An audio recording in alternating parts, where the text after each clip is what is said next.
ሰላም ጤና ይስጥልን እጅጉን የተወደዳችሁና የተከበራችሁ የአዲስ ስፖርት ቤተሰቦቻችን እንደምን አላችሁልን? ከእናንተው ከሆነው ከአዲስ ስፖርት የዩቲዩብ ቻናላችን አዳዲስ ስፖርታዊ ጉዳዮችን ልናካፍላችሁ እነሆ ዳግም ተገናኘን።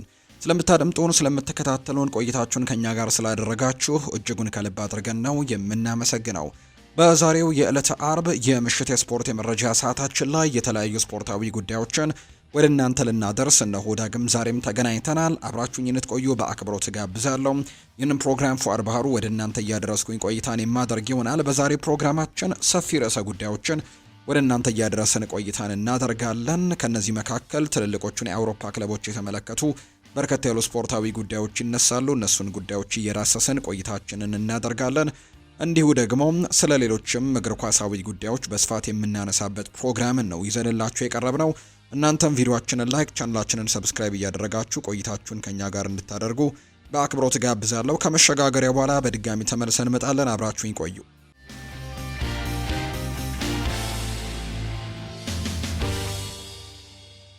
ማንቸስተር ዩናይትድን የተመለከቱ መረጃዎችን በማስቀደም እንጀምር። በማንቸስተር ዩናይትድ እና በአታላንታ መካከል በአማካዩ ኤደርሰን ዝውውር ዙሪያ በባለፈው ክረምት መደረግ የጀመሩት ድርድሮች በጥቂት ቀናት ውስጥም ዳግም መካሄድ እንደሚቀጥሉ ነው እየተሰማ የሚገኘው።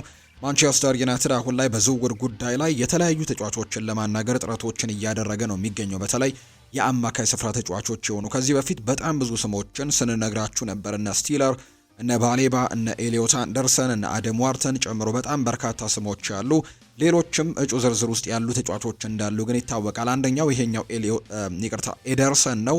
ብራዚላዊ ነው። አታላንታ ነው የሚጫወተው። ከሱ ውጪ ኮነር ጋላገር ስሙ ይነሳል። ከዛ ውጪ ደግሞ ጃኦ ጎሜዝም ወልቭስ የሚጫወተው ተጫዋችም እንዲሁ ስማቸው በስፋት የሚነሱ ናቸውና በርከት ያሉ ተጫዋቾች ጋር ማንቸስተር ዩናይትድ ስሙ እየተነሳ እንደሆነ የሚታወቀ ጉዳይ ነውና አሁን ላይ እንግዲህ ይህንን ተጫዋች ለማስፈረም ከዚህ በፊትም ዩናይትድ እና ሲቲ በጣም ትልቅ ፍላጎት ነበራቸው። በተለይ ሲቲ እንግዲህ ሮድሪ በተጎዳበት ጊዜ ለመተካት ካሰባቸው እጩዎች መካከል አንደኛው ይሄኛው ኤደርሰን ነበር። ከአታላንታ ለማስፈረም ሙከራዎችን አድርገው ነበር፣ ሳይሳካላቸው ቀርቷል። እንዲሁ ማንቸስተር ዩናይትድም በተለያዩ የዝውውር መስኮቶች ኤደርሰንን ለማስፈረም የተለያዩ ሙከራዎችን ያደረገባቸው ጊዜያቶች እንደነበሩ እናስታውሳለን። እሱም ሳይሳካለት ቀርቶ ነበርና በቀጣይ ጊዜያት በድጋሚ ድርድሩን ሊቀጥሉ እንደሚችሉ ትሪቬላ የተባለው የመረጃ ምንጭ እየገለጸ እንደሚገኝ ነው መረጃዎች የወጡት።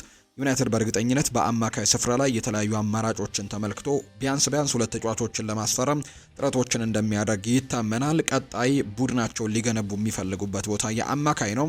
እንግዲህ አምና የአጥቂ መስመር ላይ ትኩረት አድርገው ሲንቀሳቀሱ ነበር። በቀጣይ ደግሞ በአማካይ ስፍራ ላይ ተጫዋቾችን ለማስፈረም ትልቅ እንቅስቃሴዎች ያደርጋሉ ተብሎ ይታሰባል። ኤደርሰን ከነዛ መካከል አንደኛው ሊሆን እንደሚችል ነው የተገመተው።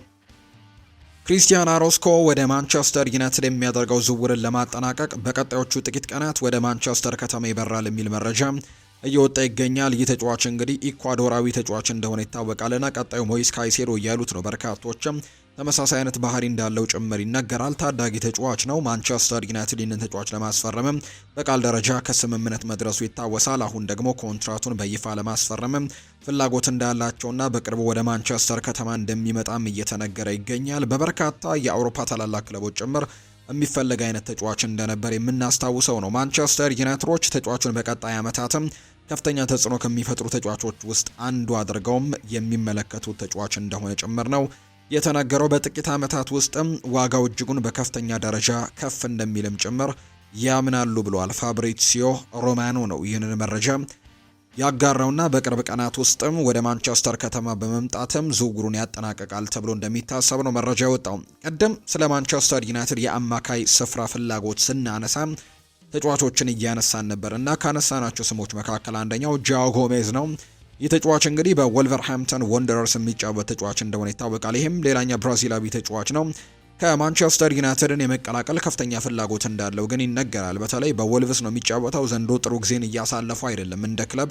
እሱ ጥሩ ነገሮችን ማሳየት ቢችልም ነገር ግን ደግሞ ማንቸስተር ዩናይትድ ሲጠይቀው ደግሞ እምቢ ማለትን አልፈለገም። ወደ ማንቸስተር ዩናይትድ ማምራት እንደሚፈልግ የሚያሳዩ ዘገባዎች በተደጋጋሚ እየወጡ ይገኛሉና ጃኦ ጎሜዝም ዩናይትድን የመቀላቀል ፍላጎት አለው። ነገር ግን ዩናይትዶች ተጫዋቹን እንደነ ኤሊዮት አንደርሰን፣ ካርሎስ ባሌባና አደም ዋርተን ዋነኛ ኢላማ አድርጎ አይደለም የሚመለከቱት።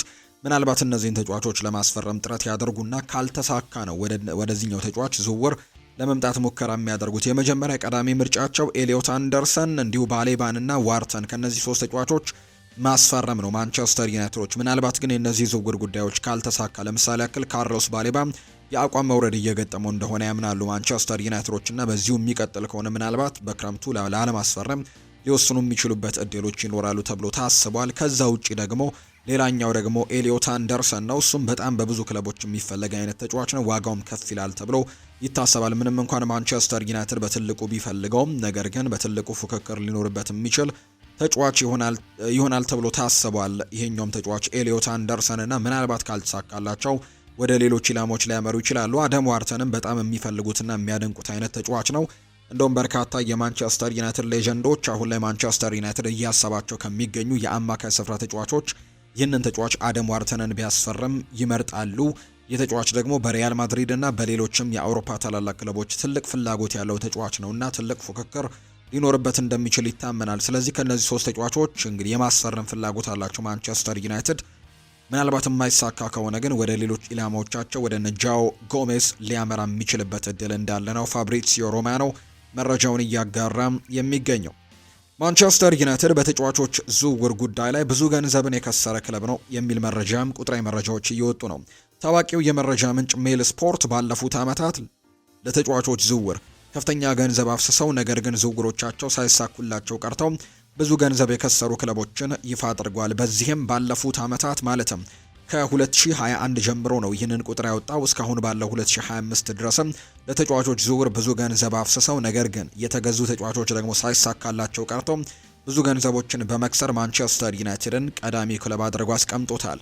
ማንቸስተር ዩናይትድ ከ2021 የዝውውር መስኮት ጀምሮ በርካታ ተጫዋቾችን በረብጣ ሚሊዮን ፓውንዶችን ሲያስፈርም ቆይቷል። ነገር ግን አብዛኞቹ ክለቦች የሚያስፈርማቸው ተጫዋቾች በክለባቸው ቤት ከስረው እንግዲህ ተመልክተናል ወይም በማንቸስተር ዩናይትድ ቤት በብዙ ነገር ሳያገለግሉና እንግዲህ የከሸፉ ዝውውሮች ሆነው ተመልክተናቸዋል። በሜል ስፖርት ጥናት መሰረት ማንቸስተር ዩናይትድ ከ2021 ጀምሮ ብዙ ያልተሳኩ ዝውውሮችን በመፈጸም ወደ 359 ሚሊዮን ፓውንድ ገደማ እንደከሰረ ነው የሚነገረው። ከማንቸስተር ዩናይትድ በመቀጠል በተጫዋቾች ዝውውር ብዙ ኪሳራ ከደረሰባቸው ክለብ ውስጥ የሳዑዲው ክለብ አልሂላልም እንግዲህ ይገኝበታል። አልሂላሎች ወደ 249 ሚሊዮን ፓውንድ ገደማ ኪሳራ እንደደረሰባቸው ነው መረጃዎች የሚጠቁሙት። ትልቁ ደግሞ የኔይማር ዝውውር እንደሆነ በርካቶች ያነሳሉ። በሶስተኛነት የተቀመጠው የእንግሊዙ ክለብ ዌስትሃም ዩናይትድ ሲሆን 179 ሚሊዮን ፓውንድ ገደማ ኪሳራ ደርሶበታል። ኪሳራው እንዴት መጣም ነገሩ ግልጽ አልሆነም እንግዲህ የሚል ጥያቄ የሚነሳ ከሆነ ኪሳራው እንግዲህ የሚከሰተው አንደኛ አንድ ክለብ አንድን ተጫዋች በውድ ገንዘብ አስፈርሞ በዝቅተኛ ገንዘብ ሲሸጠው፣ ለምሳሌ ማንቸስተር ዩናይትድ ጄደን ሳንቾን ያስፈረመበት ዋጋ 73 ሚሊዮን ፓውንድ አካባቢ እንደሆነ ይታወቃል። ነገር ግን ተጫዋቹን መሸጥ አልቻለም። ማንቸስተር ዩናይትድ በሚቀጥለው ክረምት በነፃ ላይ ሊለቀው እንደሆነ ይታመናል እና ከዚህ ተጫዋች እንግዲህ ያገኙት ገቢ የለም። ተጫዋቹን በ73 ሚሊዮን ፓውንድ ገዝተውታል። ነገር ግን ሲሸጡ ያገኙት ገቢ የለም። በቡድን ውስጥም ይሄ ነው የሚባል ግልጋሎት እንዳልሰጥ የምናስታውሰው ጉዳይ ነውና እንግዲህ እነዚህ አይነት ዝውውሮች ናቸው እንደ ኪሳራም እንደሚቆጠሩ የሚታወቀው ጉዳይ እንደሆነ የሚነሳውና አንደኛ እንደዚህ አይነት ጉዳዮች ሲከሰቱ ናቸው። ሁለተኛ በውድ ገንዘብ ያስፈረሙት ተጫዋች ሳይሳካለት ቀርቶ የተጫዋቹ የመሸጫ ዋጋ ደግሞ በእጅጉ ሲያሽቆለቆልም እንዲሁ ከትርፉነቱ ይልቅ ወደ ኪሳራነቱ ያመዝናል። ሶስተኛ ደግሞ በትልቅ ገንዘብ ያስፈረምከው ተጫዋች በነፃ ኮንትራት ከለቀቅከው ደግሞ እንዲሁ ደግሞ አንድ ክለብ በዚህን ያክል መጠን ከስሯል ተብሎ ለሚወጡ መረጃዎችም እነዚህ ዋነኛ መስፈርቶች እንደሆኑ ነው የተነገረው። ከብዙዎቹ በጥቂቱ እንደ ጄደን ሳንቾ፣ እንደ አንድሬ ኦናና፣ አንቶኒ ሳንቶስ እንዲሁ ደግሞ ዶኒ ቫን ደቤክ፣ አሌክስ ቴሌስ፣ ማኑኤል ኡጋርቴ ያሉ ዝውውሮች እንግዲህ በማንቸስተር ዩናይትድ ቤት ውስጥ ያልተሳኩ ዝውውሮች ተደርገው ተወስደዋል። ማንቸስተር ዩናይትድ ለከፍተኛ ኪሳራም እንደዳረጉት ጭምር የሚያሳዩ መረጃዎች ናቸው እየወጡ የሚገኙት። ሌላኛው ከማንቸስተር ዩናይትድ ጋር በተመለከተ የተመለከትነው ቁጥር ደግሞ በመጀመሪያው አጋማሽና በሁለተኛው አጋማሽ ማንቸስተር ዩናይትድ በጣም የተለያየ ቡድን ነው የሚል ቁጥራዊ መረጃም ሲወጣ ተመልክተናል። ማንቸስተር ዩናይትድ በዚህ ሲዝን በጣም እየተቸገረባቸው ከሚገኙበት ነገሮች ውስጥ በዋነኝነት በመጀመሪያው አጋማሽ ላይ የሚያሳየውን ነገር በሁለተኛው አጋማሽ ላይ መድገም አለመቻሉ ነው። በዚህ ሲዝን ብዙ ጊዜ ማንቸስተር ዩናይትድ ጨዋታን የሚጀምረው በጥሩ ሁኔታ በአሪፍ ተነሳሽነት ነው። በዛ ምክንያት ብዙ ጊዜ በፈርስት ሃፍ ላይ ማንቸስተር ዩናይትድ ጨዋታን እየመራ ሲወጣ ነው የምንመለከተው። በሁለተኛው አጋማሽ ላይ ግን የአቋም መውረድ፣ በጨዋታ የመበለጥ፣ የተነሳሽነት መውረድ ይስተዋልበታል የሚል መረጃ ይወጣል። በዛ ምክንያት ዩናይትድ ትልቅ ዋጋዎችን ሲከፍልም ተመልክተናል። በዚህ ሲዝን በመጀመሪያው አጋማሽ ባስመዘገቡት ነጥብ የደረጃ ሰንጠረዥ ቢሰራ ኖሮ ማንቸስተር ዩናይትድ 3ኛ ደረጃ ላይ ነበር አሁን ላይ የሚቀመጠው። ማንቸስተር ዩናይትድ በዚህ ሲዝን በመጀመሪያው አጋማሽ ባስመዘገባቸው ቁጥሮች ያሉት ደረጃ ከተሰራ 22 ነጥቦችን ይሰበስብ ነበር። በመጀመሪያው 45 እንግዲህ እየመራ ብዙ ጊዜ ስለሚወጣ ማለት ነው። በዚህም እንግዲህ 3ኛ ደረጃ ላይ ይቀመጥ ነበር። በደረጃ ሰንጠረዡም እንዲሁ 3ኛ ደረጃ ነበር የሚቀመጠው። 11 ጎል በማስቆጠርም ከማንቸስተር ሲቲ እኩል ነው በመጀመሪያው አጋማሽ ላይ። እንዲሁ ደግሞ 5 ጎል ተቆጥሮበታል። በ4 ክለቦች ብቻ ነው የሚበለጠውና እንግዲህ እንደዚህ አይነት ቁጥራዊ መረጃዎችን ነው በመጀመሪያው 45 ያሳለፈው። በአንጻሩ ግን በሁለተኛው አጋማሽ ብቻ ደግሞ ደረጃ ቢሰራ ኖሮ ዩናይትድ 18ኛ ደረጃ ነበር የሚቀመጠው። የሰበሰበው የነጥብ ብዛት እንግዲህ በሁለተኛው አጋማሽ ብቻ ቢሰላ 7 ነጥቦችን ነው። ያስቆጠረው ጎል ብዛት 8 ነው። የተቆጠረባቸው ደግሞ 14 ጎል ነው በሁለተኛው 45 የጨዋታ ክፍለ ጊዜና በመጀመሪያው አጋማሽ ለዋንጫ የሚፎካከር ቡድን አቋም፣ በሁለተኛው አጋማሽ ደግሞ በጣም ከባድ የሆነ አቋምን እያሳየ የሚገኝ ቡድን ሆኗልና ሁለቱን የመጀመሪያውን 45 እና ሁለተኛውን 45 ማመጣጠን አለበት የሚሉ አይነት ሀሳቦች በትልቁ እየተነሱ ይገኛሉ። በማንቸስተር ዩናይትድ በኩል እየወጡ ቁጥራዊ መረጃዎች ናቸው እነዚህ። አርሰናልን የተመለከቱ መረጃዎችን ደግሞ ወደ እናንተ እናደርስ ውድ ቤተሰቦቻችን። ቼልሲ አርሰናልን ማሸነፍ የሚችል አይመስለኝም ብሏል ፖል ሜርሰን ነው ይህንን ሀሳብ የሰጠው። በተንታኝነት እያገለገለ የሚገኘው የቀድሞ ተጫዋች ፖል ሜርሰን ቼልሲ አርሰናልን ያሸንፋል የሚል እምነት እንደሌለው ነው የተናገረው። እኔ የቼልሲ ደጋፊ ነኝ፣ ይህንን ቡድን ሁልጊዜም አየዋለሁ። አርሰናልን ማሸነፍ የሚችል በጭራሽ አይመስለኝም ሲል ነው ፖል ሜርሰን የተናገረው። አርሰናል ይህንን ጨዋታ ያሸንፋል የሚል እምነትም የለኝም የሚለው ፖል ሜርሰን ቼልሲ ወጣት ቡድን ነው፣ በውጤቱ መውጣትና መውረድም አለ ብሏል። የጨዋታው ግምቱን ያስቀመጠው ፖል ሜርሰን ይህ ጨዋታ 1-1 በሆናቸው ውጤት ይጠናቀቃል የሚል ግምት እንዳለው ነው የተናገረው። እነዚህ ሁለት ቡድኖች በዚህ ሳምንት መጨረሻ በጣም ተጠባቂ የሚባለውን የለንደን ደርቢ ጨዋታቸውን ያደርጋሉ። የምዕራብ ለንደኑ ክለብ ቼልሲ በሜዳው ስታንፈርድ ብሪጅ ነው ይህንን ጨዋታ የሚያደርገው። በሳምንቱ አጋማሽ እነዚህ ሁለት ቡድኖች በጣም በትልልቅ እንግዲህ የአውሮፓ ክለቦች ላይ ድሎችን አግኝተው ነው የመጡት። ቼልሲ ባርሰሎናን 3-0 አሸንፎ ነው የመጣው። እንዲሁ ደግሞ አርሰናል ባየር ሚኒክን ያሸነፈበት መርሃ ግብር እንደሆነም ይታወቃል። 3-1 በሆነ ውጤትና በጣም ጥሩ ጊዜያቶችን በአውሮፓ ውድድሮች ላይ እነዚህ ሁለት ክለቦች አሳልፈዋል። ስለዚህ በጣም የሚጠበቀውን ጨዋታ በሳምንቱ መጨረሻ ያደርጋሉ። ሁለቱ ቡድኖች በእርግጥ የነጥብ ልዩነታቸው 6 ቢሆንም አንደኛና ሁለተኛ ደረጃ ላይ የተቀመጡ ናቸው በፕሪሚየር ሊጉና በጣም ትልቅ ፉክክር ይደረጋል ተብሎ ይታሰባል። ይህ ጨዋታ በትልቁ በጉጉት የሚጠበቅ ጨዋታ ይሆናል ተብሎ ይታሰባል። እሁድ ምሽት የሚደረግ መርሃ ግብር ነው። ቼልሲ ከአርሰናል ጋር በስታንፈርድ ብሪጅ ጨዋታቸውን ያደርጋሉ። ፖል ሜርሰን እነዚህ ሁለት ቡድኖች በጣም ጥሩ ነገር ላይ ነው የሚገኙትና ጨዋታው 1-1 ይጠናቀቃል የሚል ግምት እንዳለው ጭምር ነው የተናገረው። ሌላኛው ኖኒ ማንዱዌኬ የሰጠውን ሀሳብ እንመልከት። የቀድሞ የቼልሲ ተጫዋች እንደሆነ ይታወቃል። በዚህ ክረምት የተጫዋቾች የዝውውር መስኮት አርሰናልን ከተቀላቀሉ 8 ተጫዋቾች መካከል አንደኛው ነው። የመጣው ደግሞ ከቼልሲ እንደሆነ ይታወቃል። አርሰናል ቤት ሲመጣ በጣም ብዙ ተቃውሞዎች ገጥመውት ነበር። ነገር ግን ለቡድኑ ጥሩ ነገሮችን ማበርከት እየቻለ እንደሆነ ተመልክተናል። በተለይ ከጉዳት ነፃ በነበረባቸው ጊዜያቶች ላይ ጥሩ ነገሮችን ያደርገዋል። ሳካንም በመተካት ጥሩ ነገሮችን አሳልፎ ነበር። ጉዳት ደርሶበት ነበር ለተወሰኑ ጊዜያት። ከጉዳት መልስ ደግሞ በዚህ ሳምንት በአውሮፓ ቻምፒየንስ ሊግ ባየር ሚኒክን ሲያሸንፉ ወሳኝ የነበረችዋን ጎል ያስቆጠረው ያው ኖኒ ማንዱዌኬ ነውና በሳምንቱ መጨረሻ የቀድሞ ክለቡን ይገጥማልና ቼልሲን ለመቅጠም በጣም ቸኩያለው ሲልም ጭምር ነው እንግሊዛዊው ኖኒ ማንዱዌኬ የተናገረው። የአርሰናሉ የፊት መስመር ተጫዋች የሆነው ማንዱዌኬ የቀድሞ ክለቡ ቼልሲን መቅጠም ቸኩያለው ሲልም ጭምር ነው መጓጓቱን የተናገረው።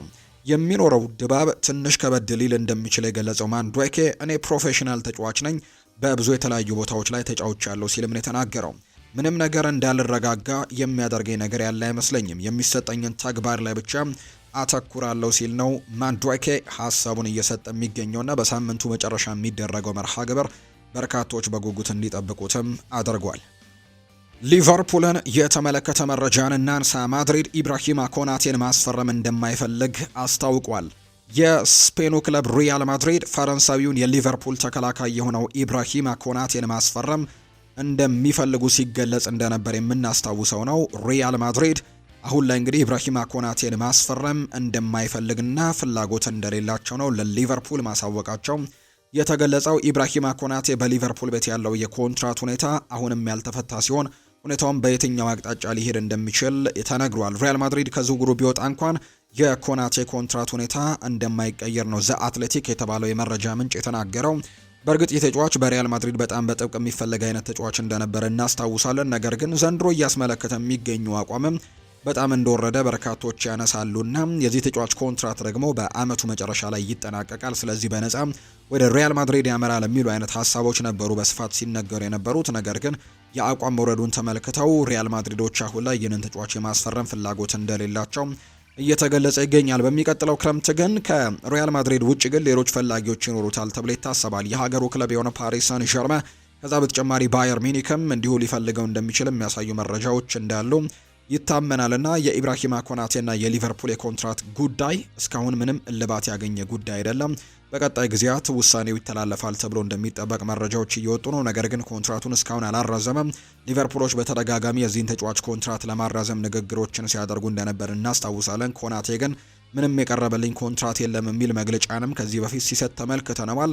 ሊቨርፑሎች ግን ማስጠንቀቂያ ጭምር እንደተሰጡት ነው መረጃዎች የሚያሳዩት። ኮንትራቱን የማያራዝም ከሆነ በጥር ሊሸጡት እንዳሰቡ ጭምር የሚያሳዩ መረጃዎች ሲወጡ ነበር። የኮናቴ ፈላጊ የነበረው ሪያል ማድሪድ ግን አሁን ከዚህ ዝውውር ራሱን ማግለሉን ይፋ አድርጓልና ወደ ሪያል ማድሪድ የማምራት እድል እንደሌለው ነው የተገለጸው።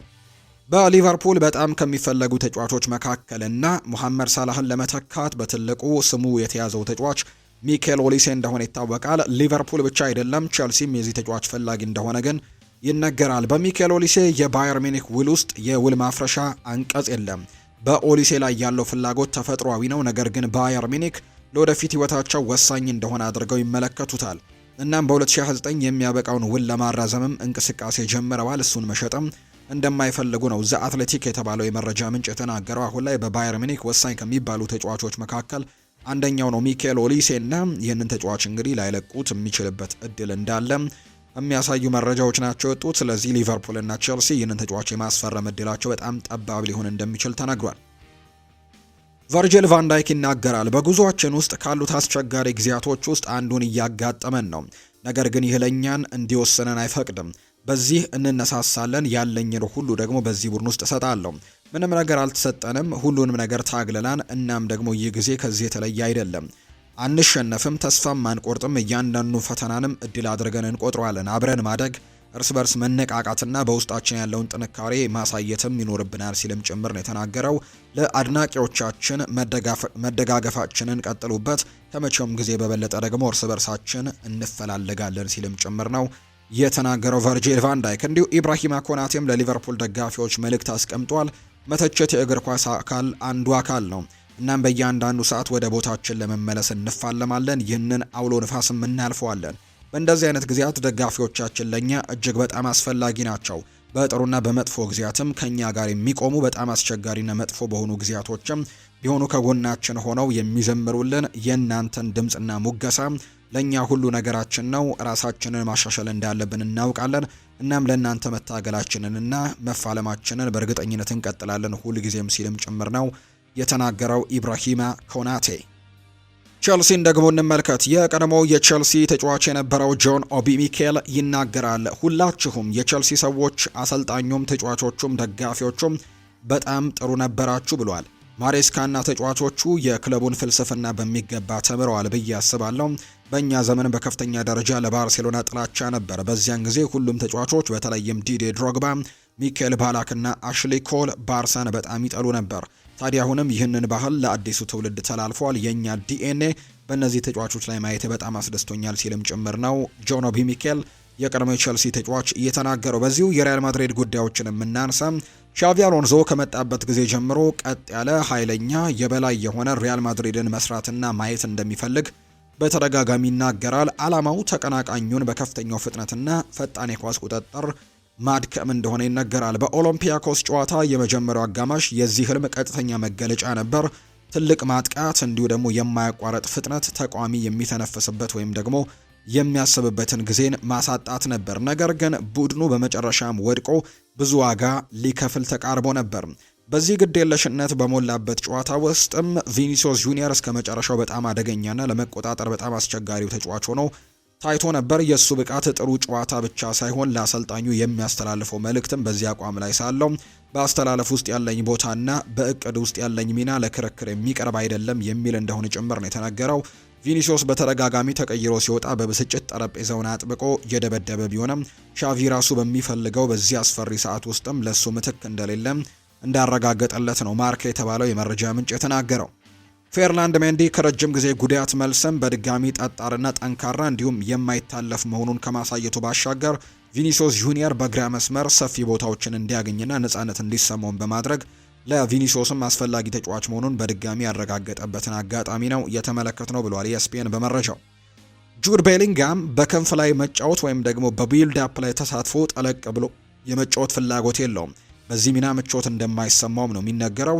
የጁድ ቤሊንጋም ምርጫው ግልጽ ነው። በዋነኝነት እንደ 10 ቁጥር መጫወት ይፈልጋል። ወደ ግብም ቀረብ ሲል በጣም ቆራጥ እንደሆነም ይሰማዋል። በሳጥኑ አካባቢ የበለጠ ውጤታማ እንደሆነም ይሰማዋል። በሶስተኛው የሜዳ ክልልም ነጻነት ማግኘትን ይመርጣል። በጥልቅ በሰፊ ቦታዎች ላይም ሲጫወት እንደ ባከነ ይሰማዋል። ጁድ በየትኛው ሚና የበለጠ ሊጫወት እንደሚችል ቁልፍ ዝርዝሮችን ከሻቪን እንግዲህ ይነጋገራል ተብሎ እንደሚታሰብ ነው መረጃዎቹ የወጡት። ሰርሂዮ ራሞስ ከክለቡ ጋር ሊለያይ ነው። ስፔናዊው የተከላካይ ስፍራ ተጫዋች የሆነው ሰርሂዮ ራሞስ ከሜክሲኮ ክለብ ሞንትሪያል ጋር ለመለየት መወሰኑ ተነግሯል። ተጫዋቹ የ2025 የሜክሲኮ ሊግ ከተጠናቀቀ በኋላ በክለቡ እንደማይቀጥል ነው የተነገረው። ሰርሂዮ ራሞስ በቀጣይ ጫማውን መስቀል እንደማይፈልግና በሌላ ክለብ መጫወት መቀጠል እንደሚፈልግ ነው የተዘገበው። የ39 ዓመቱ ሰርሂዮ ራሞስ ባለፈው ዓመት ወደ ሜክሲኮ በማምራት ሞንትሪያልን መቀላቀሉ አይዘነጋም። የአሜሪካ ዓላማ ዓለም ዋንጫውን ማሸነፍ ነው ብለዋል። አሜሪካ በጣምራ የምታዘጋጀው ቀጣይ ዓለም ዋንጫ ውድድር የማሸነፍ ዓላማ እንዳላት አሰልጣኝ ማውሪሲዮ ፖቼቲኖ ይፋ አድርገዋል። የአሜሪካ ብሔራዊ ቡድን አዘጋጅ በመሆኑ ትልቅ ኃላፊነት አለበት ያሉት አሰልጣኙም ቡድኑ በሀገሩ ምድር ታሪክ ለመስራት ወርቃማ ዕድል አለው ብለዋል። አሰልጣኙ አያይዘውም ጥሩ ከተሰራ የአሜሪካ ብሔራዊ ቡድን በቀጣይ 5 እና 10 ዓመታት ለዓለም ዋንጫ ምርጥ ቡድኖችም አንዱ ይሆናል ብለው ይገምታሉ። ለልጁ የመሰለፍ ዕድል የሰጠውን ሮቢን ቫን ፐርሲን እንመልከት። የፌኖርዱ አሰልጣኝ ሮቢን ቫን ፐርሲ ቡድኑ ከሴልቲክ ጋር ባደረገውና 3-1 በተሸነፈበት የዩሮፓ ሊግ ጨዋታ ለልጁ ሻኩል ቫን ፐርሲ የመሰለፍ ዕድልም ሰጥቶታል። የቀድሞ የአርሰናልና የማንቸስተር ዩናይትድ ተጫዋች ቫን ፐርሲ 19 ዓመት የሞላው ልጁን 80ኛው ደቂቃ ላይ ቀይሮ አስገብቶታል። እንደ አባቱ በአጥቂ ስፍራ ላይ የሚጫወተው ሻኩል በ8 ዓመቱ የማንቸስተር ሲቲ አካዳሚ በመግባትም ለ2 ዓመታት ሰልጥኗል። የሲቲን አካዳሚ ከለቀቀ በኋላ የአባቱን ፈለግ ተከትሎ ለፌኖርድ መፈረሙ አሁን የዋና ቡድን አካል ሆኗል። ሮቢን ቫን ፐርሲ የውድድር ዓመቱን በጥሩ መንገድ ቢጀምርም ሰሞኑን ግን ውጤት እየራቀው ይገኛል። የኔዘርላንዱ ክለብ በሁሉም ውድድር ባደረጋቸው የመጨረሻ 4 ጨዋታዎች በሙሉ ተሸንፏል። ውጤቱ የማይስተካከል ከሆነ ቫን ፐርሲ ልጁ ሻኩልን ለረጅም ጊዜ የማሰልጠን ዕድል የሚያገኝ ግን አይመስልም። በእንግሊዝ ፕሪምየር ሊግ የውጤት ቀውስ ውስጥ የሚገኙት ሊድስ ዩናይትዶች ከአሰልጣኛቸው ዳንኤል ፈርከ ጋር በመለየት አንጌ ፖስት ኮግሉን አሊያም ብሬንደን ሮጀርስን ተተኪያቸው ለማድረግም አስበዋል የሚል መረጃ ወጥተዋል። ባለፈው የውድድር ዘመን በአስደናቂ ሁኔታ ሊድስ ዩናይትድን ወደ ፕሪምየር ሊግ የመለሱት አሰልጣኝ ዳንኤል ፈርከ አሁን ላይ በፕሪምየር ሊጉ ላይ ግን እንዳሰቡት ሳይሆን ቀርቶ ካደረጓቸው 12 ጨዋታዎችም 7ቱን በመሸነፍ 18ኛ ደረጃ ላይ ተቀምጠዋል። ፖስት ኮግሉ በወርሃ ጥቅምትም ከኖቲንግሃም ፎረስት አሰልጣኝነታቸው በ39 ቀናት በመሰናበት በፕሪምየር ሊጉ በአጭር ጊዜ የተሰናበቱ አሰልጣኝ ቢሆኑም በኤላንድ ሮድ አድናቂዎች እንዳሏቸው ይነገራል። ታዲያ እኚህ አሰልጣኝ በ5 ወራት ውስጥም 3ኛ የፕሪምየር ሊግ ቡድን ያሰለጥናሉ ወይ የሚለው የሚጠበቅ ነው የሚሆነው። ሌላኛው የዳንኤል ፈርከ ተተኪ ይሆናል ተብሎ የሚጠበቀው የሰሜን አይሪሻዊው ሰው የቀድሞ የሊቨርፑል እና የሌስተር ሲቲ እንዲሁም የሴልቲክ አሰልጣኝ የነበረው ብሬንደን ሮጀርስ ሲሆኑ ባለፈው ወር ከሴልቲክ ጋር ከተለያዩ በኋላ ወደ ፕሪምየር ሊግ መመለስ እንደሚፈልጉ ነው የተነገረው። ሮጀርስ በሚያዝያ 2023 ከሌስተር ሲቲ ጋር ከተለያዩ በኋላ የፕሪምየር ሊግ ቡድን ማሰልጠን አልቻሉም። አሁን ትልቁ ጥያቄ ሊድስ ዩናይትድ ዳንኤል ፈርከን አሰናብቶ ሌላ አሰልጣኝ ይቀጥር ይሆን ወይስ ደግሞ በእኛው አሰልጣኝ ይቀጥላል የሚለው ጉዳይ በቅርቡ እልባት ያገኛል ተብሎ እንደሚጠበቅ ነው መረጃዎች በትልቁ እየወጡ የሚገኙት።